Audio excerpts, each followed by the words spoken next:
कृष्ण और द्रौपदी महाभारत के दो प्रमुख पात्र हैं।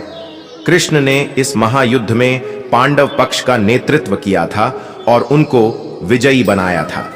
द्रौपदी इस महायुद्ध का प्रमुख कारण थी, क्योंकि उसी के अपमान का बदला लेने के लिए पांडव यह युद्ध करने को बाध्य हुए थे।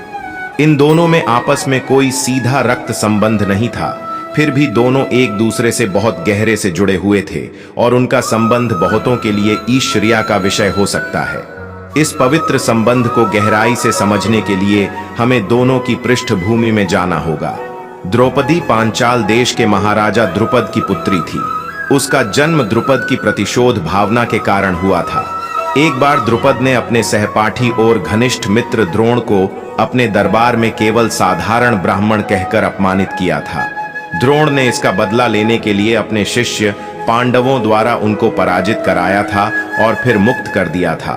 द्रुपद अपने अपमान की इसी ज्वाला में जल रहे थे और द्रोण को पराजित करके अपने अपमान का बदला लेना चाहते थे। बदले की इसी आग से उनके पुत्र धृष्टद्युम्न और पुत्री कृष्णा द्रौपदी का जन्म हुआ था। उनके जन्म से ही उनको यह सिखाया पढ़ाया गया था कि आचार्य द्रोण से अपने पिता के अपमान का बदला लेना ही उनके जीवन का मुख्य उद्देश्य है। इसी कारण रूपक के रूप में यह कहा जाता है कि दोनों का जन्म अग्नि से हुआ था। लेकिन द्रोण को पराजित करना सरल नहीं था। वे परशुराम के शिष्य थे और अपने समय के सर्वश्रेष्ठ धनुर्धर थे। धनुष युद्ध में वे लगभग अपराजेय थे।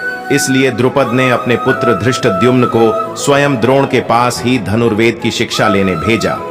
द्रोण ने उसके जन्म का उद्देश्य जानते हुए भी उसको शिक्षा देना स्वीकार किया और उसे श्रेष्ठ योद्धा बनाया। इसके साथ साथ द्रुपद चाहते थे कि उनकी पुत्री द्रौपदी का विवाह आर्यावर्त के सर्वश्रेष्ठ योद्धा से हो, जो द्रोण को पराजित कर सके। उन्होंने सबसे पहले अर्जुन के बारे में सोचा, जिसने उनको पराजित करके बंदी बनाया था।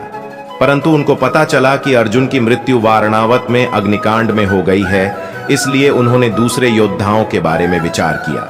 तब उनका ध्यान यादवों के एक छत्र नेता कृष्ण की ओर गया, जो अपने अनेक महान वीरतापूर्ण कार्यों से आर्यावर्त के सर्वश्रेष्ठ योद्धा के रूप में प्रतिष्ठा प्राप्त कर चुके थे।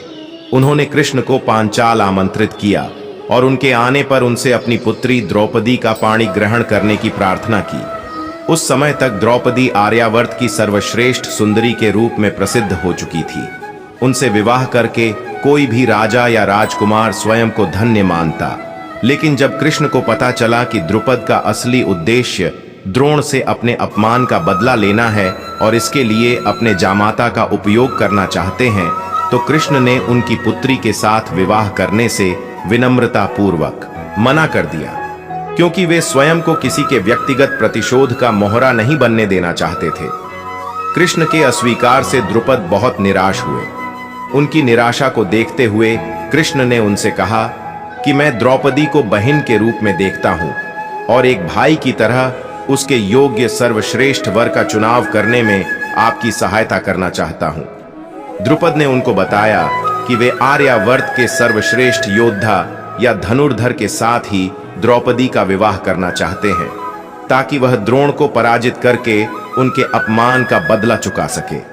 उस समय तक कृष्ण को विदुर और महामुनि व्यास से यह पता चल गया था कि पांडव जीवित बच गए हैं, लेकिन उन्होंने द्रुपद को यह बात नहीं बताई। इसके बजाय उन्होंने सलाह दी कि द्रौपदी के स्वयंवर में धनुर्वेद की एक बहुत कठिन प्रतियोगिता रखिए। जो उस प्रतियोगिता में विजयी होगा वह सर्वश्रेष्ठ धनुर्धर होगा। उसके साथ द्रौपदी का विवाह करने पर द्रुपद की इच्छा पूरी हो सकती है। द्रुपद को उनकी सलाह झंझ गई और फिर उन्होंने जो प्रतियोगिता रखी और जिस प्रकार अर्जुन ने वह कठिन शर्त पूरी करके द्रौपदी के साथ विवाह किया, वह कहानी सबको मालूम है। कृष्ण ने ही द्रौपदी को संकेत करके समझाया था कि वह कर्ण से विवाह करने से मना कर दे। इस योजना के सफल होने के कारण द्रुपद कृष्ण का बहुत सम्मान करते थे और उनकी पुत्री द्रौपदी भी कृष्ण को अपने सगे बड़े भाई जितना प्यार और सम्मान देती थी। बाद में कृष्ण ने अपनी सगी बहन सुभद्रा का विवाह अर्जुन से कराया, तो स्वाभाविक रूप से सबको यह चिंता हुई कि द्रौपदी अपनी सौत को किस प्रकार स्वीकार करेगी। इसका समाधान करने के लिए कृष्ण की सलाह पर ही सुभद्रा ने द्रौपदी को अपना परिचय अर्जुन की पत्नी के बजाय कृष्ण की बहन के रूप में दिया। इसका परिणाम यह हुआ कि वे दोनों हमेशा सगी बहन की तरह प्यार और सद्भाव के साथ रहीं। कृष्ण और द्रौपदी का संबंध एक आदर्श भाई बहन की तरह हमेशा बना रहा। द्रौपदी उनके ऊपर बहुत विश्वास करती थी और उनकी सलाह पर चलती थी। कृष्ण भी हर संकट के समय उनकी सहायता करते थे, जैसा कि महाभारत से पता चलता है। मित्रों, वीडियो में अंत तक बने रहने के लिए धन्यवाद मित्रों।